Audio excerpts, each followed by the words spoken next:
एक पुस्तक की मिली।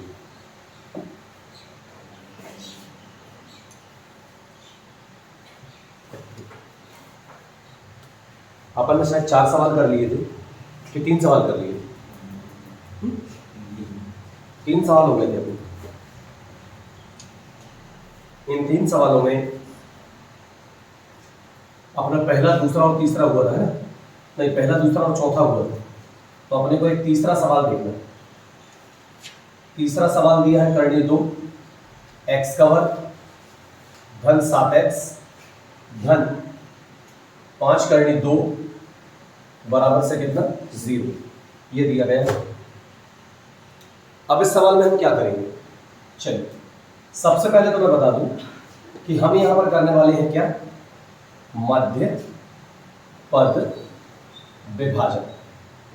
मध्य पद विभाजन से मध्य पद का विभाजन करना है। अब मध्य पद का विभाजन यहां पर कैसे हो? पहले तो करनी 2 पहले पद वाली संख्या का अंतिम पद वाली संख्या के साथ गुणा करेंगे। तो करनी 2 का करनी 2 के साथ गुणा करेंगे तो कितना आएगा 2, और 2 का गुणा 5 के साथ करेंगे तो कितना आएगा 10। करनी 2 का गुणा करनी 2 के साथ करेंगे तो 2, 2 का गुणा 5 के साथ हुआ तो कितना हो जाएगा 10। अब ये जो 10 हुआ, 2 2 पंचे 10, 5 5 एकम 5, सही बात, ठीक है ना? करनी 2 का गुणा करनी 2 के साथ किए तो आ गया 2, और 2 पंचे कितना हो गया 10। तो पहले पद वाली संख्या और अंतिम पद वाली संख्या का गुणा करने पर 10 आ गया। 10 के हमने गुणनखंड निकाले तो कितना आ गया 2 गुणा 5, ठीक है ना? अब हमारे द्वारा क्या करना पड़ेगा? अब हमारे द्वारा ये जो गुणा हुआ, ठीक है ना, ये जो गुणा हमारे द्वारा हुआ है, इस सवाल को कुछ इस तरीके से मूव करेंगे। करनी 2x का वर्ग धन ये जो 5 है, सॉरी ये जो 7 है, इसको हम लिख सकते हैं 2 धन 5 इंटू x धन 5 करनी 2 बराबर से क्या हो गया 0। ये हमने तोड़ ली। अच्छा, अब इसके बाद कोष्टक खोल देंगे। करनी 2x का वर्ग, x का गुणा 2 के साथ तो 2x, x का गुणा 5 के साथ तो 5x, और धन 5 करनी 2 बराबर से क्या हो जाएगा 0 हो जाएगा। अच्छा, अब इसके बाद क्या किया जाएगा? यहाँ पर 2 पदों से हम उभयनिष्ठ निकालेंगे। 2 पदों से हम क्या करेंगे? उभयनिष्ठ निकालेंगे, ठीक है? तो यहाँ से यहाँ तो करनी 2 है, ये जो 2 है ध्यान रखना, ये करनी 2 और करनी 2 का गुणनफल होता है। मतलब इस 2 के अंदर क्या छुपे हुए हैं? 2 करनी 2। तो मैं क्या करता हूँ, मैं यहाँ से 1 करनी 2 उभयनिष्ठ निकाल लेता हूँ, तो ये भी निकल जाएगा और ये भी निकल जाएगा। और x वर्ग और x में से क्या उभयनिष्ठ निकाल लेता हूँ x, तो यहाँ से करनी 2 निकल गया और x वर्ग में से क्या निकल गया x, तो बचा क्या x धन 2 में से 1 करनी 2 बाहर निकल गया, 1 करनी 2 अंदर बचा है, और साथ में क्या x भी पूरा निकल के चला गया, क्योंकि हमने x को उभयनिष्ठ निकाले। अच्छा, फिर इसके बाद यहां पर आ जाएगा धन। अब यहां पर क्या होगा? ये 5 उभयनिष्ठ निकलेंगे, ये 5 उभयनिष्ठ निकल गए, क्या बचा x धन क्या आया करनी 2 बराबर से क्या आ गया 0। अब x धन करनी 2 और x धन करनी 2 ये आ गया, तो ये x धन करनी 2 का हम उभयनिष्ठ निकाल लेते हैं, ठीक है? और यहां पर क्या बच जाएगा? करनी 2x और धन करनी 5 बराबर से क्या बचा 0। तो यहां पर ये जो 2 है, ये करनी 2 और करनी 2 में टूटा, तो मैंने दोनों पदों से करनी 2 को उभयनिष्ठ निकाला और x वर्ग और x में से क्या निकाला x, ठीक है? तो करनी 2 निकल गया और x वर्ग में से x निकला, तो एक x बच गया, धन का धन। यहां से x पूरा बाहर आ गया तो x नहीं बचा, और 2 में से 1 करनी 2 निकल गया तो 1 करनी 2 बच गया। फिर धन का धन, फिर यहां से 5 उभयनिष्ठ निकल गए तो बचा x और धन करनी 2। x धन करनी 2 मैंने उभयनिष्ठ निकाल लिया, क्या बच गया? करनी 2x धन 5 बराबर से क्या आ गया 0। अब इसके बाद क्या होगा यहां पर? अब इसके बाद की स्थिति यह है कि यदि x धन करनी 2 बराबर से हम 0 लेते हैं, तो फिर क्या होगा? x बराबर से धन करनी 2 का पक्षांतर कर देंगे ऋण करनी 2, ठीक है? ये अपना एक मूल निकल जाएगा। अच्छा, और यदि यदि करनी 2x धन करनी 5 बराबर से 0 लेते हैं, तो ऐसी स्थिति में करनी 2x बराबर धन करनी 5 का पक्षांतर कर देंगे तो ऋण करनी 5, ठीक है, और करनी 2 का पक्षांतर कर देंगे तो x बराबर से ऋण करनी 5 और ऋण करनी 2। एक बार फिर से चेक करते हैं, कुछ मिस्टेक हो रही है यहाँ पर। करनी 2 ये वाला तो मैंने ये लिया है ना, ये 5 करनी 5 अलग से लगा दिया, ये गलती हो गई मेरी से। करनी 2x और 5, तो यहाँ पर ये करनी नहीं है, वही मुझे उत्तर थोड़ा मिस्टेक लग रहा था। तो यहाँ पर क्या होगा, पहले धन 5 का पक्षांतर किया तो ऋण 5 आ गया, और फिर करनी 2 का पक्षांतर कर देंगे तो यहाँ पर जाएगा ऋण 5 और बटे क्या जाएगा करनी 2। इस तरह से हम सवाल को सॉल्व कर सकते हैं बहुत आसानी से। तो सवाल देखने में कठिन लेकिन हल करने में बहुत आसान सवाल है, नोट करो उसको।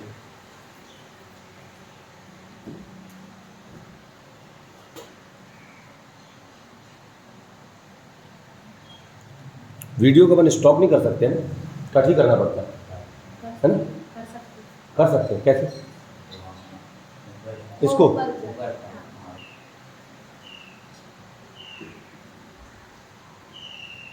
अगला जो हमारा सवाल है उसमें दिया है ऐसी 2 संख्याएं ज्ञात कीजिए जिनका योग 27 और गुणनफल कितना है 182।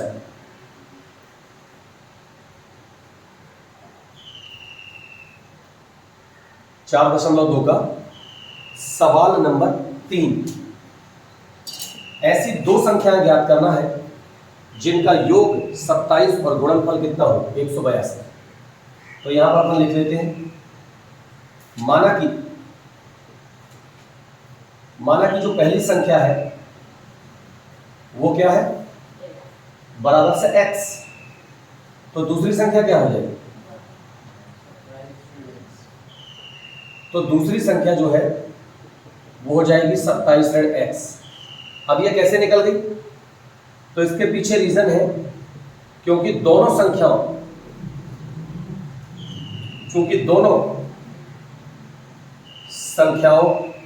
का योग कितना है 27 है, क्योंकि दोनों संख्याओं का योग 27 है। तो आप यहां पर गौर करें, आप यहां पर यह गौर करें कि पहली संख्या x मान ली, मान के चलो दूसरी संख्या y है, तो इन दोनों संख्याओं का योग बराबर से कितना है 27। लेकिन हमें एक ही संख्या माननी है, दूसरी नहीं मान सकते हैं। क्यों? एक चर वाला समीकरण है, पहला अध्याय नहीं, सॉरी दूसरा अध्याय, ठीक है। ये अपना अलग से अध्याय चौथा, इसमें एक चर वाला समीकरण चल रहा है, तो आप 2 चर नहीं मान सकते, इसमें एक ही मानना पड़ेगा। तो पहली संख्या यदि x है तो पहली संख्या और जो दूसरी संख्या है, क्वेश्चन मार्क, पहली संख्या और जो दूसरी संख्या है इनका योग कितना है 27। अब हमें दूसरी संख्या नहीं पता, कोई बात नहीं, आप x का पक्षांतर कर दो, तो 27 x का पक्षांतर कर दी तो क्या हो गया ऋण x, ये निकल गया। तो दूसरी संख्या निकल के आ गई कितनी 27 ऋण x, ठीक है ना, क्योंकि दोनों संख्याओं का योग 27 है। अब प्रश्न क्या कह रहा है हमसे, प्रश्न क्या कह रहा है, प्रश्न कह रहा है दोनों संख्याओं का गुणनफल x गुणा 27 ऋण x, दोनों संख्याओं का जो गुणनफल है वो कितना है 182। दोनों संख्याओं का जो गुणनफल है वो 182। तो x का गुणा 27 के साथ किए तो आ गया 27x, और x का गुणा ऋण x के साथ किए तो हो गया ऋण x का वर्ग बराबर से 182, ठीक है। तो इस तरह से x का 27 के साथ तो 27x और x का ऋण x के साथ तो ऋण x का वर्ग। फिर इस पूरे का पक्षांतर हम उस तरफ कर देते हैं, ठीक, ध्यान दीजिएगा। पहले ऋण x वर्ग का पक्षांतर कर देंगे तो हो जाएगा धन x वर्ग, फिर 27x का पक्षांतर कर देंगे तो हो जाएगा ऋण 27x, और उसके बाद हो गया धन 182। हो गया कि नहीं? इन दोनों का पक्षांतर उधर कर दी। अब ये बराबर को ले जाके उस तरफ लगा देते हैं, तो ये आ गया x वर्ग ऋण 27x और धन 182 बराबर से क्या हो गया 0, ठीक है ना। x वर्ग का x वर्ग ऋण 27x धन 182 और बराबर 0 का 0, ये आ गया। अब इसके बाद क्या होगा, अब हम मध्य पद विभाजन करेंगे, मध्य पद विभाजन। तो 27 में तोड़ना है, 27 में, तो 182 के अपन गुणनखंड निकालेंगे। 182 पहले 2 से भाग देंगे, 2 × 18, 2 × 2, फिर 91, मतलब 3 से भाग जाएगा, और नहीं तो 3 से नहीं गया तो सीधे 7 से जाएगा। तो 3 दूनी 6, या 3 × 9, 3 × 9, और एक बचा, एक में भाग नहीं जाएगा, तो सीधे 7 से जाएगा। 7 × 7 और 7 × 21, फिर सीधे 13 से जाएगा। तो ये आ गया। अब इन दोनों का गुणा कर दो तो कितना आ जाएगा, 14, और ये कितना है, 13, तो 14 और 13 27 निकल के आ गया। तो सीधे सीधे हम क्या कर सकते हैं, x वर्ग का x वर्ग ऋण, ये जो 27 है ये आ जाएगा 14 धन 13 इंटू x, और धन 182 बराबर से 0। x वर्ग का x वर्ग ऋण का ऋण, 27 को तोड़ दिए 14 धन 13 में इंटू x, और धन 182 बराबर से 0। तो ये टूट गया अपना। अच्छा, अब इसके बाद हम क्या करेंगे, कोष्टक खोल देते हैं। तो ये आ गया x वर्ग का x वर्ग, ऋण का गुणा सामने से करेंगे ऋण 14, और पीछे से x का गुणा होगा। फिर ऋण धन का क्या हो जाएगा, ऋण 13 का गुणा x में तो 13x, और धन कितना 182 बराबर से कितना हो जाएगा, 0। तो x वर्ग का x वर्ग हो गया, ऋण का गुणा 14 के साथ तो ऋण 14x, ऋण 14, और x का पीछे से तो ऋण 14x, ऋण धन का ऋण 13 का x के साथ तो 13x, धन कितना 182 बराबर से क्या हो गया, 0।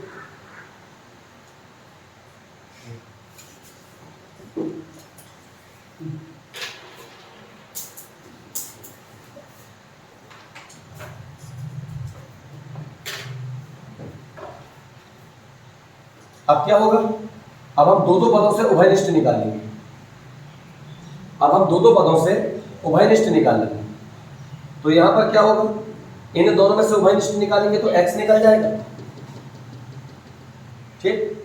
अच्छा, x वर्ग और 14x में से क्या निकल गया, x, तो यहां पर क्या बचेगा, x, और ऋण यहां से x निकल गया तो आ गया 14।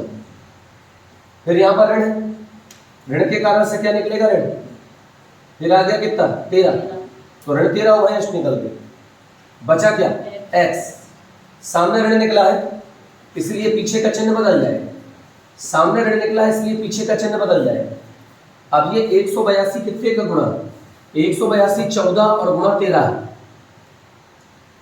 182 मतलब 14 गुणा 13, जिसमें से अपन ने क्या बाहर निकाली है, 13, तो अंदर क्या बचेगा, 14 बराबर से 0, ठीक है। तो आपने देखा कि मैंने कोष्टक खोला था, ऋण का 14 के साथ तो ऋण 14, और x के साथ तो ऋण 14x, ऋण धन का ऋण 13 का x के साथ तो 13x, और धन 182, ठीक है। फिर इसके बाद क्या हुआ, यहां से अपन ने x उभयनिष्ठ निकाली, x वर्ग में से क्या निकल गया, x, बचा x, ऋण का ऋण x निकल गया तो बचा 14, फिर ऋण 13 का ऋण 13, क्या आ गया x, यहाँ ऋण है पीछे का चिन्ह बदल गया ऋण, फिर 182 में से 13 अपन ने निकाल लिया तो क्या बचा, 14 बराबर से क्या आ गया, 0। आएगा समझ में, ये हो गया। अब इसके बाद यहाँ पर x ऋण 14, x ऋण 14, तो ये निकल के आ गया x ऋण 14, और अब बच गया x ऋण 13 बराबर से क्या हो गया, 0, बराबर से 0 हो गया। अब क्या करें अपन, अब ये जो दिए गए हैं इन दोनों को एक एक करके अपन ले लेते हैं। यहां पर अपने को बताना पड़ेगा कि यदि x ऋण 14 बराबर से 0, x ऋण 14 बराबर से 0, तो x बराबर से ऋण 14 का पक्षांतर हो जाएगा तो कितना हो जाएगा, धन 14, ठीक है। और उसके बाद यदि x ऋण 13 बराबर से 0, यदि x ऋण 13 बराबर से 0, तो क्या होगा, तो x बराबर से ऋण 13 का पक्षांतर हो जाएगा, तो हो जाएगा धन 13। तो ये हमारे दोनों उत्तर सही है, x बराबर 14 भी सही हो गया और x बराबर 13 भी सही हो गया। लेकिन बात यह है, हमने तो एक ही माने थे, x को तो हमने एक ही बार माने, लेकिन हमारे दो उत्तर निकल के आए। तो इसको कुछ इस तरीके से सॉल्व करना पड़ेगा। यदि x बराबर, यदि पहली संख्या x बराबर से 14 है तो दूसरी संख्या अपन ने क्या माने थे?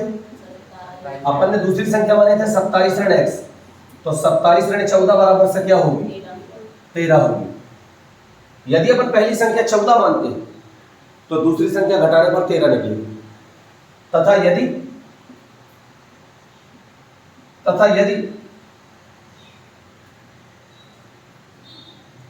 पहली संख्या x बराबर से 13 है, यदि पहली संख्या x बराबर से 13 है, तो फिर यदि हम दूसरी संख्या की बात करें तो दूसरी संख्या जो है वो 27 ऋण 13 बराबर से क्या होगी?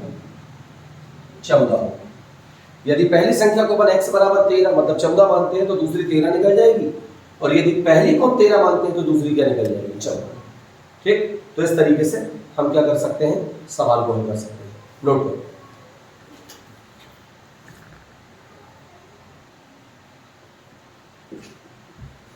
तो यहां पर अपने को अब सवाल नंबर कौन सा बोला मैंने? चौथा है ना? चौथा कहलाएगा। हाँ, इसमें बोला गया है कि दो धनात्मक पूर्णांकों के वर्गों का योग 365। तो अपन ने माना कि वे धनात्मक पूर्णांक जो वो कौन है? x और x धन 1। माना कि वे धनात्मक पूर्णांक जो हैं वो x तथा क्या है? x धन 1 है। ये अपन ने मान लिया। अच्छा, अब इसके बाद क्या करेंगे?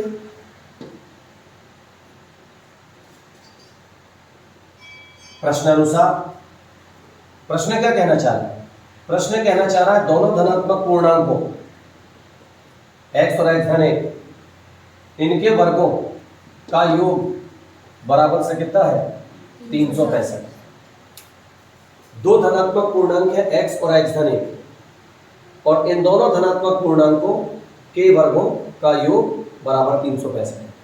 दोनों धनात्मक पूर्णांकों के वर्गों का योग बराबर 365।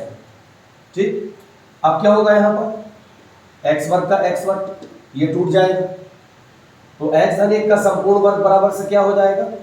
x का वर्ग धन 2x और धन 1 यह आएगा, क्योंकि पहले इसका वर्ग लिए x का वर्ग, फिर इसका गुणा इसके साथ किए तो 1x, डबल किए तो 2x, फिर 1 का वर्ग कितना हो गया? 1।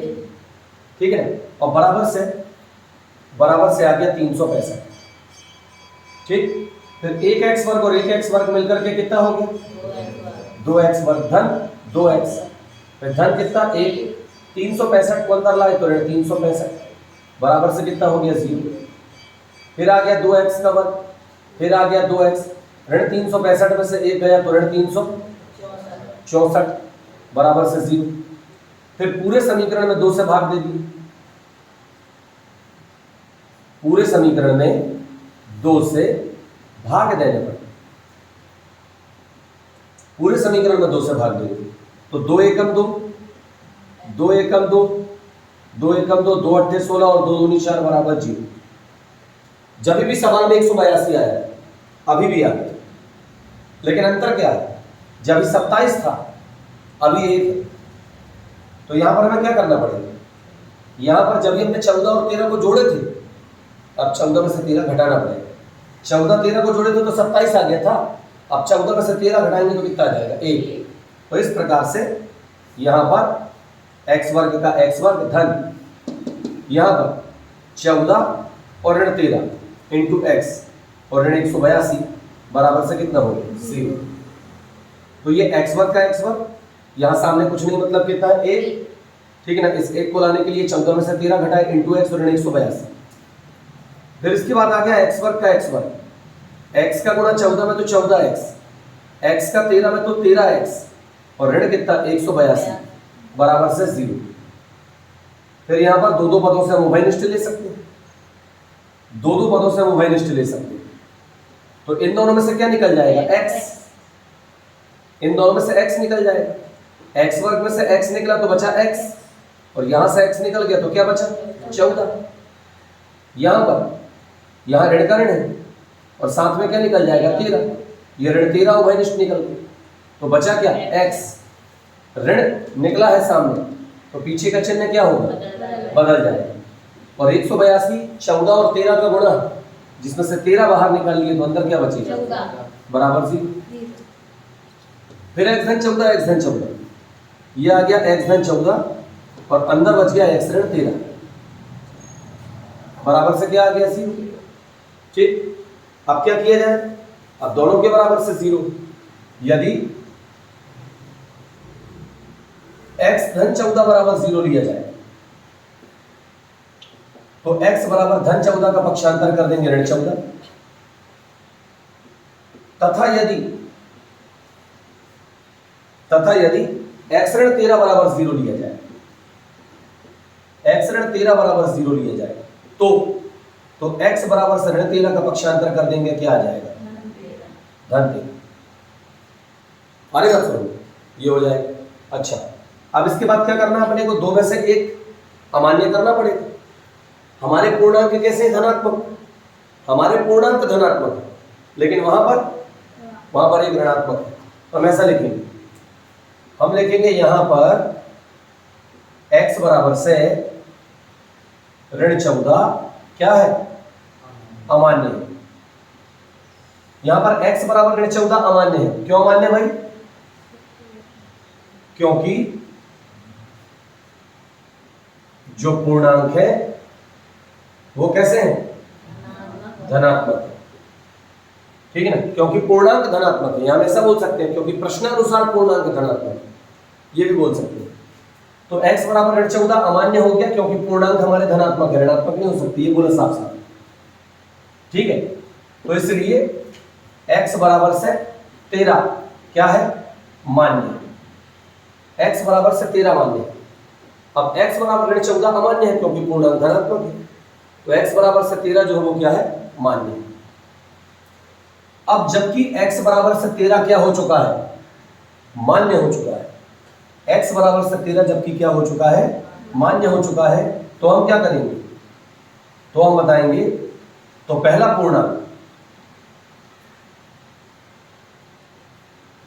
पूर्णांक हमने क्या माने थे, x बराबर से 13, तथा दूसरा पूर्णांक जो है वो x धन 1 मतलब 13 धन 1 बराबर से कितना है, 14 है। तो पहला पूर्णांक बराबर से x बराबर 13 है, तथा दूसरा जो पूर्णांक है वो x धन 1 मतलब 13 धन 1 मतलब क्या है, 14। तो इस तरीके से हमारा ये सवाल आसान हो जाएगा। ये भी एक इंपॉर्टेंट क्वेश्चन है, इसके पहले वाला भी था और इसके बाद वाला भी। ठीक, चलो बना।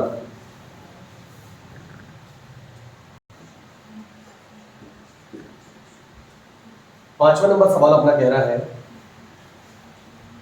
कि यदि एक समकोण त्रिभुज की ऊंचाई, सवाल नंबर 5 में, एक समकोण त्रिभुज की ऊंचाई इसके आधार से 7 सेंटीमीटर कम है।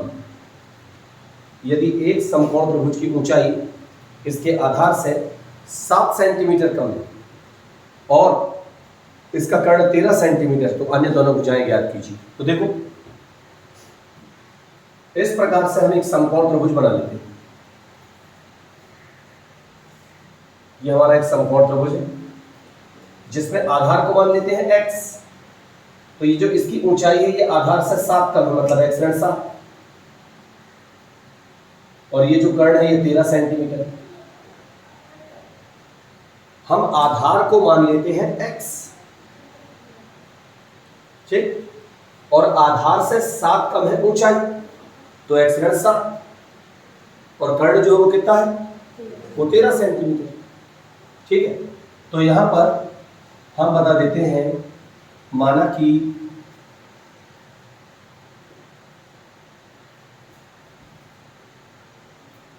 समकोण त्रिभुज, माना कि समकोण त्रिभुज